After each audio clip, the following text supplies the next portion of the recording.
Nós estamos de volta com a notícia de frente desta terça-feira. E antes de ir aqui para a entrevista que nós fizemos ontem no Jornal do Meio-Dia com o deputado Paulo Araújo, só mais uma mensagem aqui da telespectadora Luciana, do CPA. Com relação aos políticos, não dá para esperar nada mesmo, pois nas eleições a população acaba, na maioria das vezes, se vendendo por pouco e elegendo os mesmos calhordas, que só se preocupam com eles próprios. Nenhum vereador comparece às unidades de saúde, unidades escolares ou outras unidades públicas sucateadas para ajudar com projetos. O único projeto deles é segurar seus cargos e fazer esquemas para se beneficiarem mais ainda. Só aparecem uma vez ao ano, próximo do Natal, para mentir, como sempre, para a população. Deprimente e vergonhosa essa situação é o desabafo indignado da Luciana do CPA.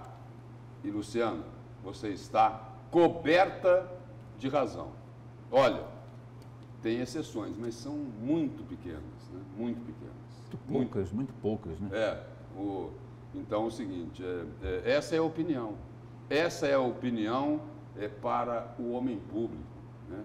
Mas para os políticos, mas a né? população que também viram as costas, que viram as costas para a sociedade, que fazem de conta o seguinte, que está tudo bem na creche, no posto de saúde, na escola, que está tudo às mil maravilhas, né? Eles acham o quê? Que todo mundo recebe VI, não é isso?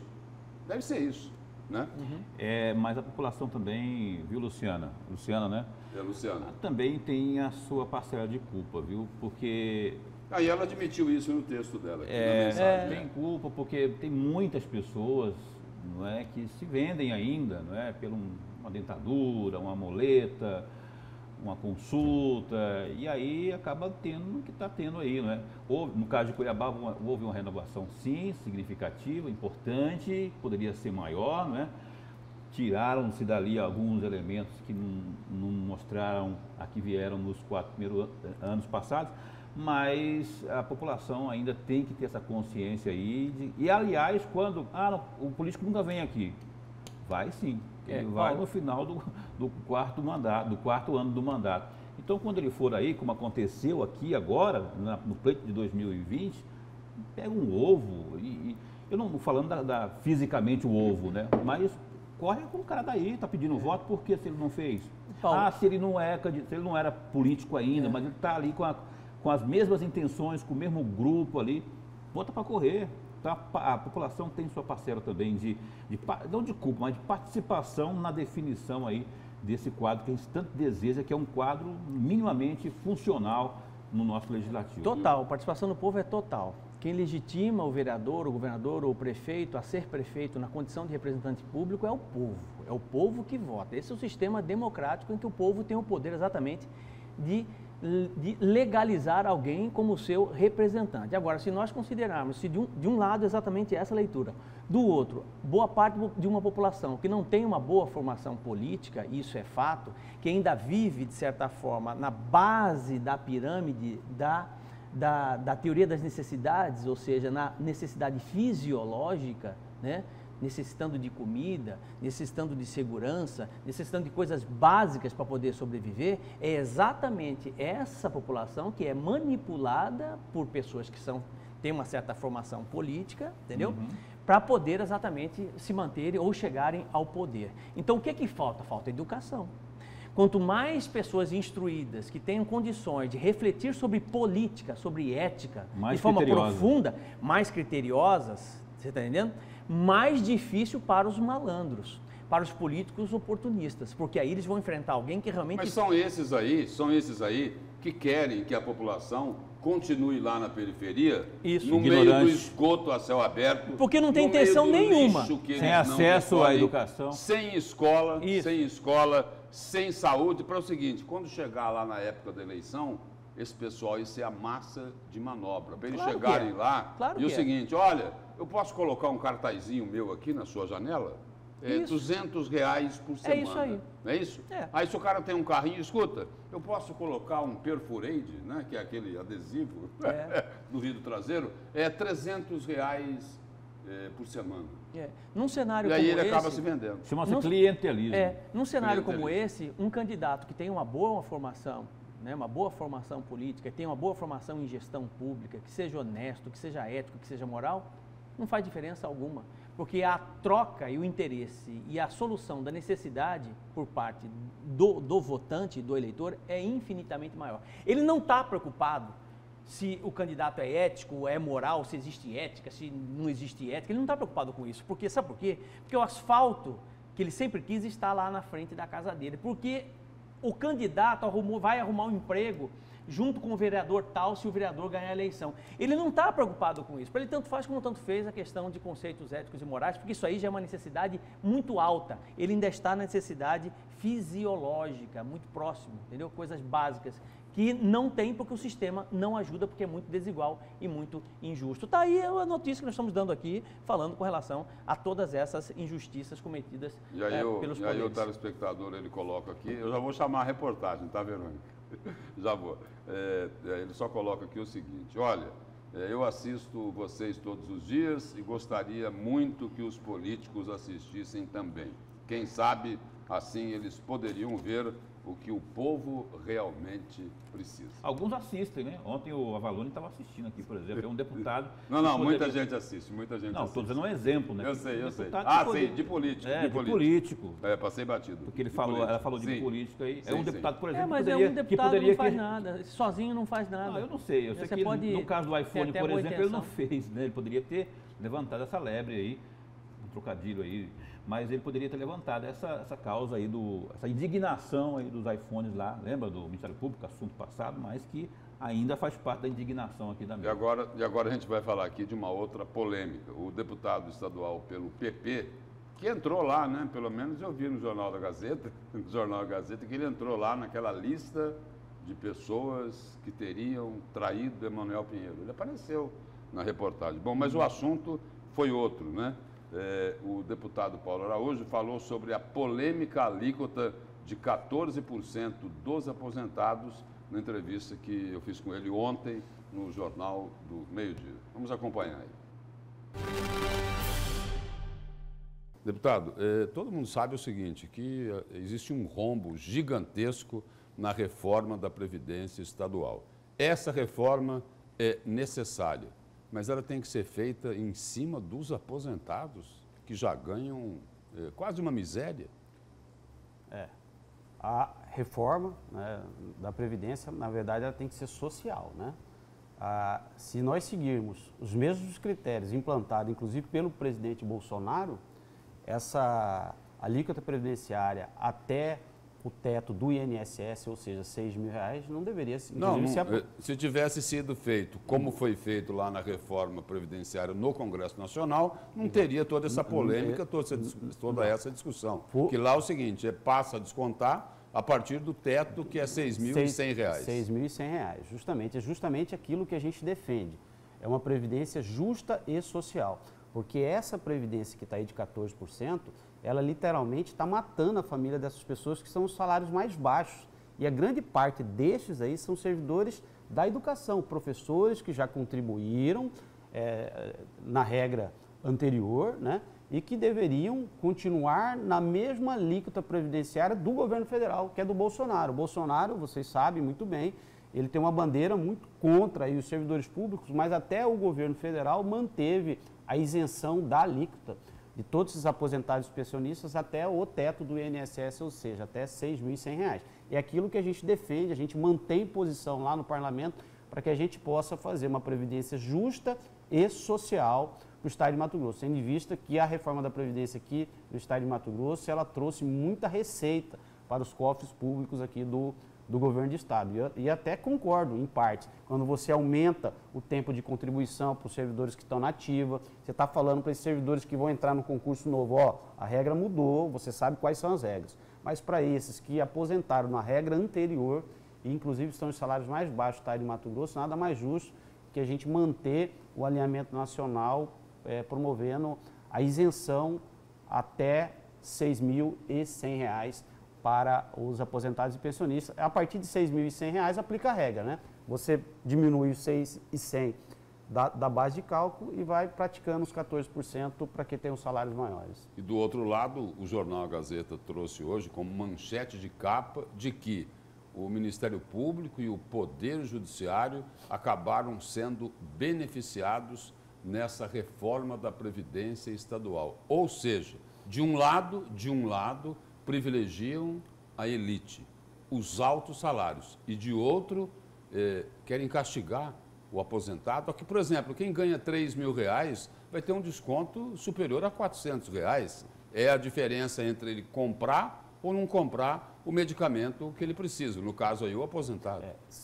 Isso é fato. O comprometimento do orçamento familiar, ele vai dificultar muito a manutenção desses profissionais que contribuíram muito para o estado de Mato Grosso. E volto a falar, a maior parte desses profissionais são profissionais que aposentaram lá na educação, os salários são mais baixos, né, e que estão sofrendo, que fazem uso de medicamentos diários. Eu particularmente recebo, eu sou servidor público, recebo quase que todos os dias áudio, mensagens sofridas desses profissionais.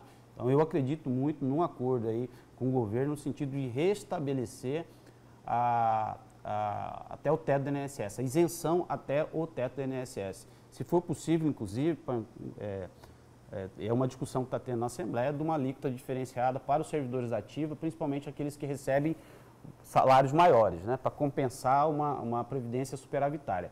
Mas jamais penalizar aqueles que já contribuíram, né, é importante falar que já contribuíram, esses já contribuíram, trabalharam na regra anterior, cumpriram todos os requisitos e foram aposentados. Então, mudar a regra no final do jogo não parece ser razoável. Então, a gente vai discutir até encontrar esse ponto de equilíbrio. A previdência ela tem que ser social, principalmente para isso. O argumento do governo é de que se ele não cobrar esses 14%, ele teria um impacto anual no caixa em torno aí de 100 a 120 milhões de reais. Agora, não existe outra alternativa para buscar um caminho para cobrir esse rombo, deputado? Existe.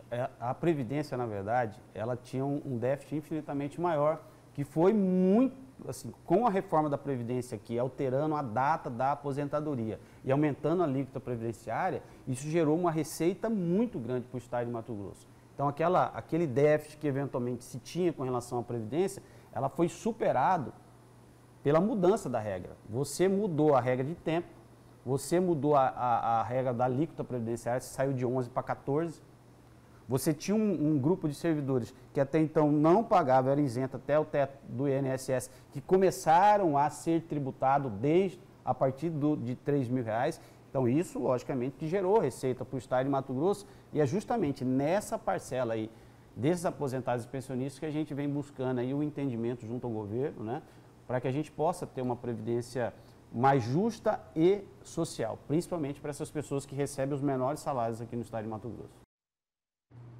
Essa aí é a entrevista do deputado Paulo Araújo, se posicionando aí sobre esse desconto, né, de 14% em cima dos aposentados. Não dá para entender esse tipo de coisa, inclusive esse 14% já vem desde junho deste ano, né? Já estão debitando da conta dos aposentados 35 mil famílias que estão aí com o seu orçamento comprometido.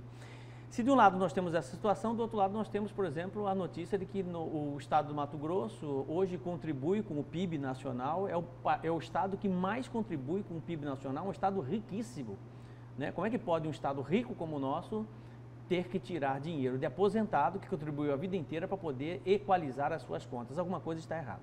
Então é preciso que se tenha um novo caminho nisso tudo para que não seja sacrificada esta categoria que vem, de certa forma, sofrendo com tudo isso pela falta de celeridade no processo. É preciso corrigir essa distorção o mais rápido possível. A tentativa da PLC 36, do deputado Lúdio Cabral... 36, né? Não é 36, resolve isso, né? Tenta resolver isso, mas se a solução não vir do governo do estado, provavelmente isso poderá ser judicializado, aí é muito pior. E o telespectador, ele coloca aqui a seguinte opinião: o governador não está nem aí para os velhinhos e seus familiares.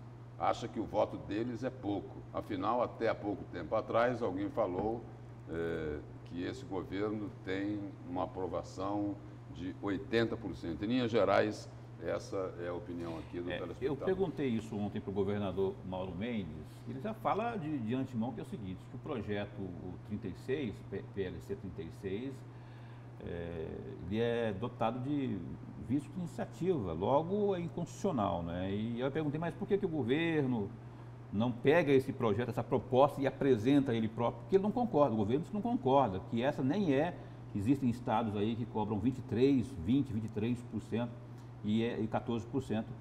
Não é uma cobrança tão exorbitante assim, e diz que alguém tem que pagar a conta. Se alguém tem que pagar a conta, então, está resistente a essa proposta. Existe um grupo de deputados lá tentando negociar isso, flexibilizar isso, está aberto ao diálogo, mas não existe, e que isso é essa proposta propriamente aí do Lúdio, que é o PLC 36, isso aí é espalhafatoso, é mais para aparecer, para chamar a atenção. Paulo, por que o governo do Estado não foca, por exemplo, no passivo de renúncia fiscal que tem o Estado hoje, que é bilionário? Esse é um caminho, né? Por que não foca nisso? É mais difícil? Ou é mais fácil tirar do aposentado? Você está entendendo? Quer dizer, então, existem outros caminhos? Existem. Né? Não e tenho aí que dúvida o governo disso. tem que estar flexível a dialogar. Os deputados estão indo lá, o deputado é para isso, para tentar achar um meio termo, achar a melhor forma, né? Mas no caso onde há resistência, meio termo pelo menos, porque 14% sobre R$3 mil é muita coisa. E aí uma outra opinião aqui, a maioria dos políticos ou seus assessores assistem o programa para poder depois ameaçar, processar os jornalistas quando expõem a verdade sobre eles. Ficam ressentidos, magoados, coitadinhos. As pessoas precisam acordar para a vida. Ao invés de ficar assistindo só Netflix, precisa procurar se interessar, no mínimo, por aquilo que acontece no seu município. E aí é o seguinte, sobre esse comentário aqui da telespectadora, registrar o seguinte, tem um projeto agora de um senador que pretende transformar em crime os ataques covardes que determinados políticos fazem contra jornalistas. Eu vou até pedir para a Verônica aqui, para ela me auxiliar, se ela tiver o nome desse senador que tem um projeto nesse sentido, porque tem muito jornalista que, cumprindo a missão dele, executando o trabalho dele, acaba sendo ameaçado, e por gente importante, que ocupam cargos importantes, Mas, Lúcio, de relevo. Lúcio, o professor aqui vai falar daqui a pouco o destaque dele, vai citar o nome de um ministro aí. Esse ministro é o exemplo, vem de cima, gente, jornalista que se manifesta, que fala a verdade, que põe dedo na ferida, hoje é repreendido, usa a tornozeleira eletrônica. Então, daí vem aí um senador, pega corda, né, e quer emplacar um absurdo desse aí, um absurdo. Não, o que o senador quer é o seguinte, Fabiano Comparato é o nome do senador, me parece que é do Espírito Santo, ele ou não? Do Espírito Santo, do Partido Rede. O que ele quer, Paulo, é enquadrar os políticos que não sabem conviver com a crítica. É o contrário, então. Não, é o contrário. Que é o seguinte, quer enquadrar como crime o político que ataca, entendi, que agride o jornalista. Nós estamos acostumados a ver isso lá em Brasília. Em Brasília nós estamos cansados de ver isso. Vimos isso agora aqui, na campanha eleitoral aqui de Cuiabá. Né? Então é o seguinte, tomara que seja aprovado esse projeto. Tomara que seja aprovado esse projeto.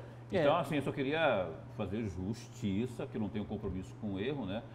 Então, é o que eu falei, a minha interpretação é que fosse para realmente tolher mais ainda. Não, é para... Então, retiro o que eu falei. É para defender... Aí eu defendo, que tenhamos que ter, a gente tem que ter mais defensores, é só ataque. Alexandre de Moraes está aí, ó, não pode Não pode fazer fusquinha. Fusquinha é quando você faz cara feia, porque ele vai e manda prender, manda colocar... Você erra, todas as vezes, você tanto por parte do jornalista como por parte do político, o erro acontece por conta exatamente do excesso.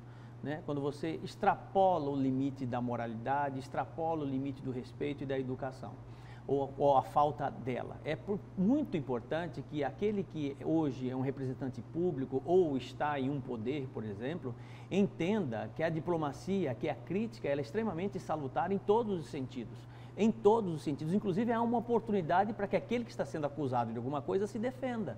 Eu não vejo problema nenhum com relação a isso. O problema é quando você age de forma agressiva, né, atingindo moralmente a outra pessoa. Mas aí tem mecanismos na legislação, na lei, existem mecanismos para você acioná-los para enquadrar aquilo que está cometendo. Exatamente. Agora, é inadmissível você ser um deputado, ser um vereador, ser um governador, não aceitar críticas, quer dizer, sabe, de um jornalista, aí realmente é inadmissível, quer dizer, você só tem ouvidos para aquilo que te interessa, né, para aquilo que é aprazível, então não é bem assim, não pode ser assim. Jamais. Bom, e só registrar aqui, ó, eu recebi aqui da Verônica, ela enviou aqui o que é o projeto do senador, né? Ele coloca uma emenda lá, altera o decreto-lei 2.848 de 7 de dezembro de 1940, né? Então aqui ficou pior, Verônica, ficou pior aqui. Torna crime, é a explicação da emenda, torna crime a conduta de hostilizar profissional de imprensa com o fim de impedir ou dificultar sua atuação, punível com detenção de 1 a 6 meses e multa, bem como agrava a pena no caso de cometimento do crime com violência ou vias de fato. Então, esse daí é o projeto do senador lá, o Fabiano Comparato, que é do Partido Rede, lá do Espírito Santo. Então, depois disso aqui, nós vamos ao destaque do Paulo Coelho. Meu destaque é aquela já conhecida rixa, né? Vou chamar de rixa, de briguinha, entre o governador e o prefeito. Entre o prefeito e o governador, não necessariamente nessa ordem, houve agora, o governador Mauro Mendes estabeleceu na sua agenda encontros partidários da sua gestão, do governo, institucionalmente falando, com os partidos os mais variados e, recentemente, foi o MDB que esteve lá reunido com o governador, os prefeitos eleitos e reeleitos pelo MDB. Aí, assim, temos aqui na capital um prefeito que é do MDB, que foi, inclusive, reeleito, né? E eu falo dele porque é o foco da minha análise aqui agora, nesse momento. Eu até questionei ontem para o governador, mas governador, rapaz, não faz muito tempo que eu fui aqui, ó, num evento, quando o senhor era prefeito, aqui no Renascer, bairro Renascer, o senhor asfaltou o bairro lá e tal, E Emanuel Pinheiro, que não era ainda prefeito, era deputado, estava lá em cima do caixote, Mauro Mendes, é isso, é aquilo, era a melhor pessoa do mundo, né? Aí, de repente, não foram alguns meses aí, mudou-se tudo, Emanuel se candidatou a prefeito, ganhou e tudo. O que aconteceu realmente? O fato é que nessa reunião, para ser breve, do MDB, o MDB que organizou, né, o encontro, porque lá são os partidos que organizam a agenda com o governador. O governador oferece a data e eles vão lá, os partidos organizam e levam lá seus representados, no caso, os prefeitos. Os prefeitos do MDB foram todos, ou quase todos, porque Emanuel Pinheiro não esteve lá. E Emanuel Pinheiro poderia ter ido para justamente colocar aí, né, vamos amenizar a situação que está aí, porque, olha só, se eles estiverem juntos, falando a mesma língua, Cuiabá ganha, os cuiabanos ganham, e a briguinha política, isso é coisa que ficou para lá. Então, lamento, então, isso, ao ser verdade, né? E é verdade, porque o Emanuel não foi e também não mandou explicação porque não foi. E existe aí, só para encerrar, um plano virtuoso do governo, aí, um plano de investimento, 9 bilhões e meio, onde Cuiabá precisa estar inserida para abocanhar parte desse recurso aí para o desenvolvimento do município. Na realidade, teve até uma explicação, viu, Paulo? Ele falou o seguinte, que os partidos que o apoiaram na eleição, né, o prefeito Emanuel Pires dizendo que os partidos que o apoiaram recomendaram para que ele não fosse, né?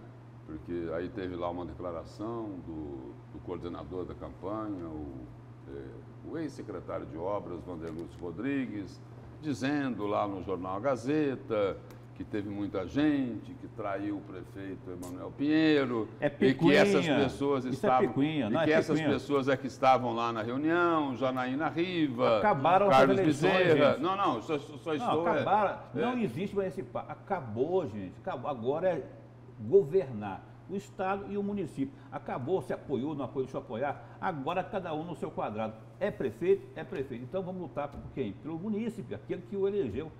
Sem essa, me apoiou, não apoiou, estou de mal. Chega lá e conversa, vamos tratar de Cuiabá agora, porque do jeito que está aí, vai enrolando. Daqui a pouco chega novo outubro aí, daqui 4 anos, e está do mesmo jeito. E por falar em Cuiabá, até o dia 20 desse mês, a Câmara Municipal deve aprovar a Lei Orçamentária Anual para 2021. Por conta da pandemia, as audiências estão sendo online, com a presença de todos os vereadores. A repórter... tivemos um problema aqui com... Tivemos um problema aqui com a reportagem, mas o seguinte, o problema já foi resolvido, né? A Nayana Bricá conversou com o vereador Dilemário Alencar, que faz parte da Comissão de Fiscalização e tem informações dessa primeira audiência já realizada.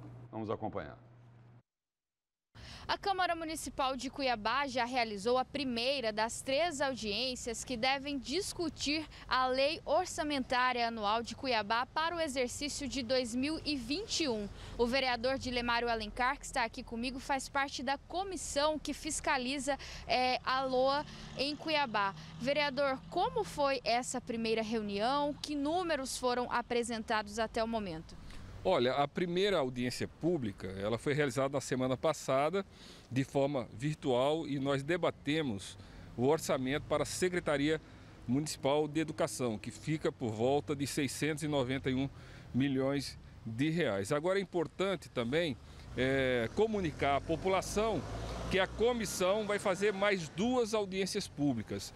Uma no próximo dia 9, a outra no próximo dia 10 desta semana, às 14 horas. É importante a população participar, porque a LOA 2021, ela fixa, né, as despesas e também a receita que a Prefeitura pode arrecadar durante o exercício 2021. E o valor global da LOA 2021 chega à casa de 3,9 bilhões de reais. Nós tivemos então aí um aumento de pelo menos 600 milhões de reais em relação à LOA desse ano, de 2020. A que a Prefeitura justifica esse aumento? Olha, analisando as contas da Prefeitura, a gente vê que esses 600 milhões a mais em relação à atual LOA deste ano deve-se aos empréstimos que a Prefeitura contratou junto a instituições financeiras, tanto nacionais como internacionais. Tanto é que a Secretaria de Obras ela vai ser a segunda em maior orçamento do município para 2021. A primeira é a Secretaria de Saúde, com volta de 1,4 bilhões de reais. Todos os vereadores participaram dessa audiência pública. Como que está sendo por conta da pandemia? Olha, como eu disse para vocês, a sessão é virtual, qualquer vereador pode participar da onde ele estiver, mas também é importante a participação de segmentos organizados da sociedade civil. Por exemplo, o orçamento da saúde, que eu falei para 2021, está na casa de 1,4 bilhão de reais. Neste ano foi por volta de 1 bilhão. Mas o que acontece? Esse recurso não foi bem aplicado, no meu ponto de vista, porque o ano de 2022 nós tivemos muitas denúncias de falta de remédios, médicos, insumos básicos para atender a população de Cuiabá. E a fila da Central de Regulação, a fila pela espera de uma cirurgia, de um exame, de um médico especialista explodiu. Tem mais de 45 mil pessoas esperando há meses por algum tipo de procedimento na central de regulação. Então, o esforço que nós vamos fazer é no sentido que o recurso previsto para 2021 de 1 bilhão e 400 milhões de reais para a saúde, de fato, chegue, né, nas unidades básicas de saúde e também que essa fila longa na central de regulação diminua e o governo municipal aplique de forma transparente os recursos da saúde. Já tem a previsão e a data para essa próxima audiência acontecer? Vai ser realmente nessa quarta-feira dessa semana? Olha, eu creio que logo após as audiências públicas, né, como eu falei, terá no próximo dia 9 e dia 10, nós temos aí previsto até dia 20, no máximo desse mês, para aprovar a LOA. Agora é importante também dizer para a população que os vereadores poderão apresentar emendas. Eu, por exemplo, estou apresentando emendas em várias áreas, como por exemplo do combate à droga, né, do combate à pandemia da droga em nossa cidade, né? O recurso previsto na LOA é ínfimo, então nós precisamos ter uma política mais dura, mais emergente para combater as drogas na nossa cidade. Certo, então, vereador, obrigada pelas informações. Devem acontecer ainda mais 2 audiências públicas antes da aprovação da Lei Orçamentária Anual para o exercício de 2021. As imagens são do Agnaldo Gomes, com apoio técnico do Elton Júnior, Nayana Bricá, para a Notícia de Frente. E nós agora vamos a mais um intervalo comercial e o A Notícia de Frente volta daqui a pouquinho.